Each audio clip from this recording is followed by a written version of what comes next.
vinafufuliwa. Amani inaenda kutawala kwenye biashara yako, amani inatawala kwenye watoto wako, amani inatawala. Pigie makofi na limonado wa kimafuta. Twende msomaji wangu. Ukifuatilia matukio yanayotokea katika kifo cha Kristo msalabani, tunaona mambo mazito. Kitabu cha Wakorintho wa kwanza sura ya 15 mstari wa 3 hadi wa 4. Roho Mtakatifu atufunulie maandiko. Amen. Alama za fungu asema. Ndio. Kwa maana naliwatokea ninyi hapo mwanzo yale niliyoyapokea mimi mwenyewe mkato, ya kuwa Kristo alikufa kwa ajili ya dhambi zetu mkato, kama yanenavyo maandiko mkato, na ya kuwa alizikwa mkato, na ya kuwa alifufuka siku ya tatu mkato, kama yanenavyo maandiko. Haleluya. Na wewe mambo yako lazima yafufuke. Huo ni mwanzo mpya. Mwambie jirani yako, unaanza mwanzo mpya.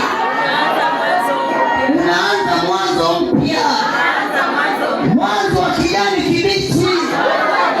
Mwanzo wa mafanikio. Mwanzo wa kuinuliwa. Mwanzo wa kukwea juu zaidi. Waliokuona chini watakuona huko juu. Pigie makofi baba mzee.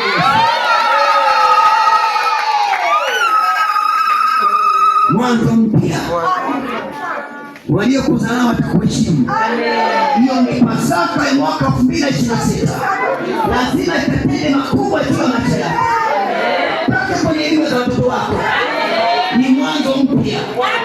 Paka kwenye ndoa yako. Ni mwanzo mpya. Paka ofisini kwako. Ni mwanzo mpya. Aliyekuzalao lazima kuheshimu. Siku ya kwanza inaonyesha mateso aliyopitia katikati ya maadui zake. Siku ya pili ilikuwa ni siku ya ukimya na giza nene akiwa kuzimu. Ndio. Siku ya tatu inaonyesha